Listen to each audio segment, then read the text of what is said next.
오늘 또 그대의 최고의 날입니다. 임은미 선교사 묵상입니다. 2026년 3월 29일 주일 최고의 날. 우리는 꼭 이긴다. 요한계시록 17장. 우리 주일학교 아이들이 학교에서 방학을 했다. 이제 3주 동안 방학인데 우리는 이 기간에 보통 큐티 학교를 한다. 우리 꼬마들이 큐티를 이제는 얼마나 잘하는지 아이들을 지도하던 교사들도 완전히 프로가 다 되었다. 하하하. 이제는 큐티 학교를 하는 선생님들을 따로 잘 구축해서 팀을 만들어 다른 교회를 다니면서 아이들에게 큐티 학교를 하는 방법을 가르쳐 주려고 한다. 벌써 두 교회에서 시범적으로 진행해 보았는데 효과가 아주 좋다. 다음 주부터 또 큐티 학교를 시작한다고 우리 주일학교를 담당하고 있는 선생님으로부터 어제 아래와 같은 문자를 받았다. 큐티를 통해 아이들을 가르치는 방법을 알려주셔서 진심으로 감사드립니다.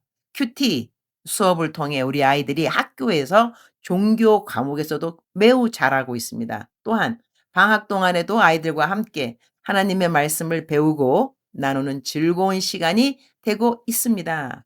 이러한 귀한 플랫폼을 제공해 주셔서 정말 정말 감사드립니다. 이렇게 문자가 왔고요. 아이들이 직접 이렇게 큐티를 하면서 주님으로부터 음성도 잘 듣고 기록하고 서로 나누는 것이 얼마나 기특한지 모른다. 또 큐티 학교를 할 때는 우리 아이들이 성경 한 장을 통째로 암송하기도 한다. 이번에 나에게 큐티 학교의 주제가 되는 말씀이 무엇이 좋겠는지 물어보기에 나는 예수님의 재림을 주제로 하라고 했다. 그리고 우리 어린아이들로부터 예수님의 재림에 대해 흥분되는 마음, 기다리는 마음, 사모하는 마음이 일어나도록 가르쳐 달라고 했다. 이전에 옥하는 목사님의 설교를 들었을 때 무척 인상적인 말씀이 있었다.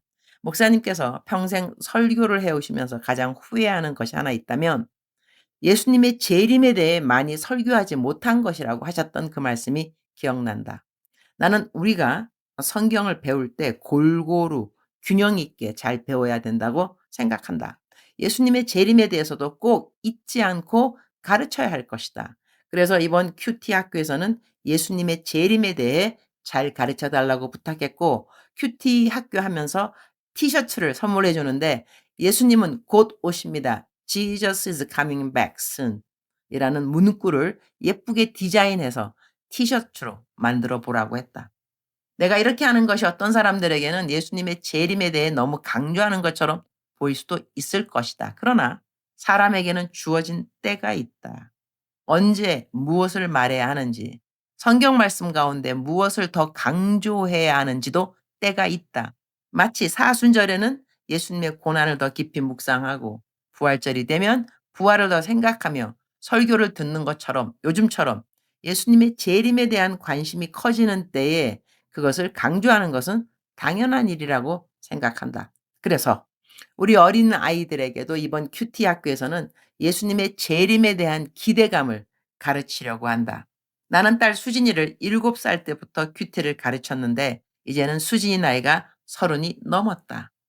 어렸을 때 하던 큐티와 지금의 큐티는 정말 많이 다르다. 하하하.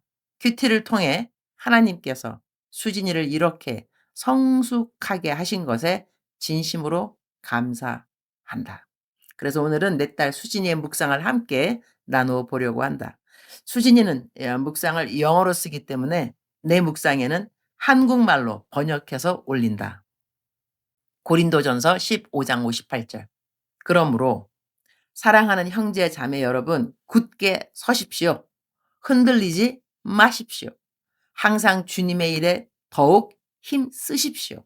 이는 여러분이 주 안에서 수고한 것이 헛되지 않음을 알기 때문입니다. 묵상, reflection. 무엇이 당신을 흔들리게 합니까? 무엇이 당신의 감정과 자신감, 그리고 자신의 가치에 대한 생각을 바꾸어 놓습니까? 어느 순간에는 강하고 안정된 것처럼 느껴지다가도 다음 순간에는 낙심하고 부족하다고 느껴질 수 있습니다. 이 세상은 끊임없이 변합니다. 그래서 우리가 이 세상에 자신을 고정해 두면 항상 불안정할 수밖에 없습니다. 육신의 욕심을 따라가면 잠시 만족을 주는 것 같지만 결국은 공허함만 남깁니다. 잠깐은 채워지는 것처럼 느껴지지만 곧 평안을 빼앗고 스스로를 의심하게 만듭니다. 한때 나를 가치 있게 느끼게 했던 것이 어느 순간에는 오히려 나를 부족하게 느끼게 만드는 것이 되기도 합니다. 이 세상에서는 우리는 언제든지 대체될 수 있습니다. 직장에서든 사람들의 선택 속에서든 끊임없이 변하는 상황 속에서도 그렇습니다. 심지어 사역 가운데서도 때로는 공허함을 느낄 수 있습니다. 왜냐하면 그것 역시 어느 정도는 일의 성격을 가지기 때문에 사람은 언제든지 대체될 수 있기 때문입니다. 우리가 대체될 수 없는 곳은 자녀들에게 있어서입니다. 우리는 그들을 이 세상에 낳은 존재이기 때문입니다. 그리고 배우자와 부모에게도 그러하기를 소망합니다. 그러나 하나님 앞에서는 우리는 대체 불가능한 존재입니다. 하나님은 의도적으로 당신을 창조하셨고 그분의 마음 안에는 당신을 대신할 사람은 아무도 없습니다. 당신이 하나님의 나라를 위해 하는 일은 영원한 가치를 지니고 있습니다. 그것은 하나님의 자녀인 당신을 통해 이루어지기 때문입니다. 하나님은 각 사람과 함께 일하시기를 기뻐하십니다. 하나님의 자녀들은 모두 다르고 그 누구도 서로를 대신할 수 없습니다. 오늘 하루를 하나님과 함께 시작하십시오. 세상이 당신을 규정하기 전에 하나님께서 당신이 누구인지 말씀해 주시도록 하십시오. 울컥하네요. 그리고 무엇인가 당신을 흔들려고 할 때 하나님께서 이미 당신에게 하신 말씀을 붙드십시오. 굳게 서십시오. 그분 안에서는 당신이 하는 어떤 일도 결코 헛되지 않습니다. 오늘 누군가가 어떤 일이 당신을 흔들었다면 속히 회복되어 그리스도 안에서 당신이 누구인지 다시 기억하게 되기를 기도합니다. 여기까지가 수진 사모 묵상이었습니다. 아래는 저의 묵상입니다. 수진이 엄마 묵상입니다. 하하. 우리말 성경 요한계시록 17장 14절. 그들은 어린 양을 대적해 싸울 것이나 어린 양이 그들을 이길 것이다. 이는 그가 만주의 주시며 만왕의 왕이시기 때문이다. 또 그와 함께 있는 사람들, 곧 부르심과 택하심을 받은 충성된 사람들도 이길 것이다.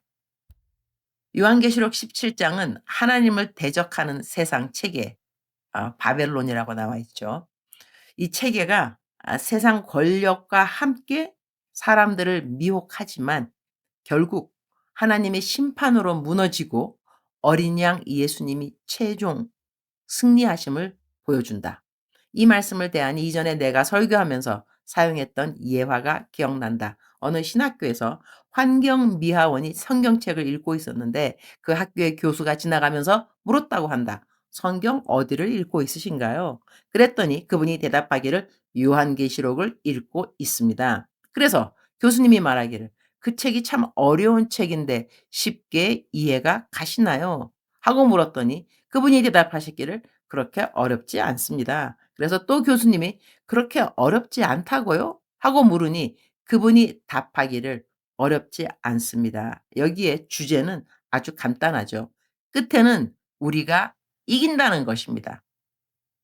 우리가 게임을 한다거나 경기에 뛰게 되면 사기가 굉장히 중요하다. 이길 것인가 질 것인가. 미식 축구 같은 경우는 cheerleader라 그러죠. 나와서 노래하고 춤추며 선수들에게 사기를 올려준다. 한국말로 하자면 "이긴다. 이긴다. way to go. way to go." 이렇게 말하는데요. 라고 외치는 것과 같지 않을까 싶다. 싸움에 나가기도 전에 이길 것에 대한 사기를 충전해 주는 것은 중요하다고 하겠다. 우리는 매일같이 영적 전쟁을 한다. 정말 매일같이 영적 전쟁이다. 어떤 날은 느슨하게 느껴지기도 하지만 어떤 날은 정말 치열하게 느껴진다. 마귀가 우리에게 하는 공격은 무엇인가? 하나님 일 못하게 하는 것, 하나님을 덜 사랑하게 하는 것, 하나님이 나를 사랑하지 않는다고 거짓말하는 일들인 것이다. 결국 우리를 하나님으로부터 멀어지게 만드는 것이 마귀의 가장 큰 전략이다. 그러니 우리가 하나님이 우리를 사랑하신다는 것에 대해 흔들림이 없다면 우리는 이미 영적 전쟁에서 이길 수밖에 없다는 것이다. 오늘 말씀에서도 분명히 말해 준다. 이긴다는 것이다. 우리는 반드시 이기게 되어 있다. 연속극을 보면 주인공은 누구인가? 끝까지 죽지 않는 사람이 주인공이다라는 말이 있지 않은가? 우리도 마찬가지다. 우리는 끝까지 죽지 않는다. 영원히 살 사람들이다. 그러니 우리는 다 주인공들이다. 어떤 전쟁이라도 우리는 이기게 되어 있다. 그러나 연속극에서 주인공이 "어차피 나는 이길 건데." 하면서 싸우지 않는다면 그 드라마를 재미있게 볼 사람은 없을 것이다. 우리도 마찬가지다. 우리는 이미 이길 전쟁을 하고 있지만 그 전쟁을 최선을 다해 싸워야 한다. 오늘 또 영적 전쟁을 하지만 이긴 전쟁, 이길 전쟁을 하고 있다는 확신을 가지고 담대하게 잘 싸워야겠다. 주님, 오늘 또 최고의 날입니다. 어제는 르호봇 엘림 교회 입당 예배를 은혜롭게 잘 드릴 수 있도록 도와주셔서 감사합니다. 하나님이 하시는 일들을 함께 기뻐하고 찬양하는 것은 모든 사역자들에게 큰 기쁨입니다. 아름다운 열매 맺게 하심에 감사합니다. 오늘은 주일입니다. 모세 목사님이 설교하는 날인데 어제가 모세 목사님 생일이었습니다. 오늘 모세 목사님 모르게 서프라이즈 생일 케이크로 축하하고 모든 성도님들에게 컵케이크를 나눠 주려고 합니다. 3월에는 킴 목사도 생일이었기 때문에 오늘 두 목사님을 함께 축하하는 시간이 됩니다. 기쁜 주일이 되고 신실하게 교회를 잘 섬기는 두 목사님의 생일을 함께 축하할 수 있어서 감사합니다. 오늘은 지난 2주 동안 작정서를 어떻게 했는지 점수 검사하는 날이기도 합니다. 과연 몇 명이 매일 100점을 받았을지 기대가 됩니다. 하하하. 주님 사랑합니다. 주님 감사합니다. 오늘 또 우리 주님 저를 보시면서 하루 종일 기쁨을 넘어서 감동을 받으시면 참 좋겠습니다. 외우면 좋은 말씀. 요한계시록 17장 14절. 그들은 어린 양을 대적해 싸울 것이나 어린 양이 그들을 이길 것이다. 이는 그가 만주의 주시며 만왕의 왕이시기 때문이다. 또 그와 함께 있는 사람들 곧 부르심과 택하심을 받은 충성된 사람들도 이길 것이다. 사랑하는 그대여, 사랑하는 그대여 출석 부르고 있습니다. 대답하셨나요? 오늘은 묵상이 좀 길었습니다. 그래서 선생님이 출석부 갖고 들어와서 출석만 부르고 탁 나갈 때 기분이 어떨까요? 하하. 사랑하는 그대들, 오늘 귀한 주일 하나님의 임재함에 아주 깊게 들어가는 그대들이 되기를 축복합니다. 사랑하는 그대여 사랑합니다. 사랑하는 그대여 축복합니다. 오늘 또 그대의 최고의 날입니다.